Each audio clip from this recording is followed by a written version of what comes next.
राम राम सभी भाइयों को। कैसे हो आप सभी? उम्मीद करते हैं आप लोग बहुत अच्छे होंगे। आज अपन एक ऐसी वैकेंसी के बारे में बात करने वाले हैं जिसके लिए अगर आपने हाई स्कूल कर रखा है या आपने 12वीं तक पढ़ाई कर रखी है या आपने ग्रेजुएशन कर रखा है तो आप सभी के लिए काफ़ी अच्छा मौका है। इस वैकेंसी में आप क्या आवेदन कर सकते हैं, इस वैकेंसी के संदर्भ में हम आपको क्या A to Z जानकारी देने वाले हैं। कैसे आप अप्लाई करोगे, कहाँ से जाके आप अप्लाई करोगे, इसके जितने भी महत्वपूर्ण पॉइंट हैं इस वैकेंसी के संदर्भ में हम उस पर अच्छे से बात करने वाले हैं। तो उससे पहले हम आपको बता दें, अगर आप चैनल पर नए हैं तो चैनल को सब्सक्राइब कर लें और बेल आइकन को प्रेस कर लें। तो इस वैकेंसी जो निकाली गई है ये वाली हम आपको बता दें, सेंट्रल गवर्नमेंट हॉस्पिटल के अंतर्गत इस वैकेंसी का नोटिफिकेशन जारी किया गया है, वो भी 2024 के नाम से किया गया है। ठीक है, तो इस वैकेंसी के बारे में हम और भी अगर महत्वपूर्ण पॉइंटों पर अगर हम बात करें तो सबसे पहले पोस्ट की बात करें तो कितने पोस्टों पर यह वैकेंसी निकाली गई है, तो 401 पोस्ट पर क्या है वैकेंसी निकाली गई है। तो इस वैकेंसी के संदर्भ में हम और भी आगे बताएंगे कहां से जाके आप अप्लाई करोगे। ठीक है, एज के बारे में अगर हम बात करें तो कितनी एज होनी चाहिए, कितनी एज के कैंडिडेट इसमें क्या लिए जाएंगे, तो हम आपको बता दें अगर आपकी मिनिमम एज 18 वर्ष है और मैक्सिमम आपकी क्या है 35 वर्ष है तो आप आवेदन कर सकते हो। ठीक है, जनरल कैटेगरी के लिए ये रखी गई है, ये चीज आपको मालूम होनी चाहिए। ओबीसी कैटेगरी से हो तो आपको क्या है यहाँ 3 साल की छूट मिलेगी। SC ST या फीमेल कैटेगरी से हो तो आपको यहाँ पर क्या है 5 साल की छूट मिलने वाली है। तो एज के बारे में जितने भी आपके डाउट थे वो हमने आपको क्या है कंप्लीट कर दिए हैं। बात कर लेते हैं ये वैकेंसी कैसी है, ऑल इंडिया वैकेंसी है या किसी राज्य से निकाली गई है, तो हम आपको स्पष्ट कर दें ये वैकेंसी ऑल इंडिया है। आप भारत के किसी भी राज्य से आते हो आप आवेदन कर सकते हो। ठीक है, साथ ही साथ आप मेल हो या फीमेल हो, किसी भी कैटेगरी से हो आप आवेदन कर सकते हो। ठीक है, दोनों लोगों के लिए क्या है समान रूप से क्या है वैकेंसी निकाली गई है। बात कर लेते हैं क्वालिफिकेशन के बारे में, क्या क्वालिफिकेशन आपकी होनी चाहिए तब आप आवेदन कर सकते हो। तो अगर आपने हाई स्कूल कर रखा है या 12वीं तक पढ़ाई कर रखी है या आपने डिग्री कर रखी है तो आप क्या है आवेदन कर सकते हो। हाई स्कूल कर रखा है तो हम आपको बता देंगे कुछ अलग प्रकार के पद निकाले गए, 12वीं से कुछ अलग प्रकार के हैं, और डिग्री अगर आपने कर रखी है तब कुछ अलग प्रकार के पद निकाले गए हैं। तो हम इसमें बता देते हैं पद तो कई और भी निकाले गए हैं, मुख्य रूप से आपके सामने क्या 3 पदों को हमने लिखा हुआ है, लेकिन पद और भी है। जैसा हम आपको बता दें वैकेंसी के हिसाब से देखेंगे तो और भी पद है इसमें। ठीक है, बात कर लेते हैं, देखो इसमें MTS का पद निकाला गया है, BEO का पद निकाला गया है, लैब अटेंडेंट का क्या है पद निकाला गया है, और भी कई पद हैं जिसमें आपको इसका नोटिफिकेशन है उसमें आप लोग देख सकते हैं। ठीक है, तो हम बात कर ले अगर MTS के बारे में, तो MTS में जो वैकेंसी है वो 145 वैकेंसी है, आप लोग देख सकते हैं काफी अच्छी वैकेंसी है। BEO के लिए अगर आप आवेदन करने की सोच रहे हो तो 100 वैकेंसी है, और लैब अटेंडेंट के लिए क्या है 2 वैकेंसी है। तो ये कुछ ऐसी वैकेंसी है जिसके बारे में हमने आपको बता दिया।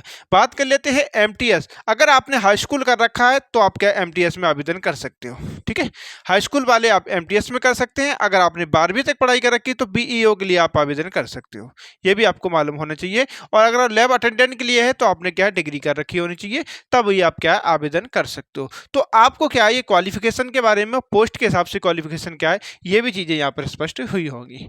बात कर लेते हैं अप्लाई के बारे में, अप्लाई डेट इसकी क्या है, तो हम आपको बता दें इसकी अप्लाई डेट 29/5/2024 से स्टार्ट हो चुकी है, आप लोग आवेदन कर सकते हो। अप्लाई डेट की लास्ट डेट जो रखी गई है 12/6/2024 तक आप क्या है आप आवेदन कर सकते हो।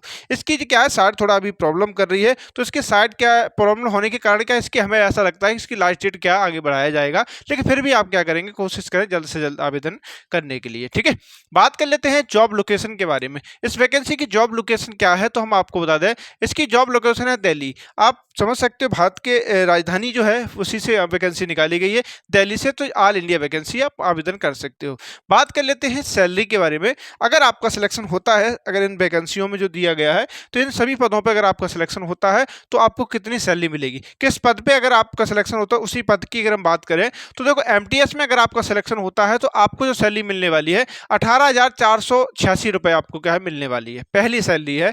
अगर आपका DEO के पद पे अगर आपका सिलेक्शन होता है तो हम आपको बता दें आपको 22,516 रुपये आपको मिलने वाले हैं। अगर लैब अटेंडेंट के पद पे आपका सिलेक्शन होता है तो 25,000 रुपये आपको क्या सैलरी मिलने वाली है। तो काफ़ी अच्छी सैलरी है, आप लोग अपने देख सकते हैं अपने हिसाब से। ठीक है, तो ये चीज़ आपको क्या सैलरी के बारे में स्पष्ट हुई होगी।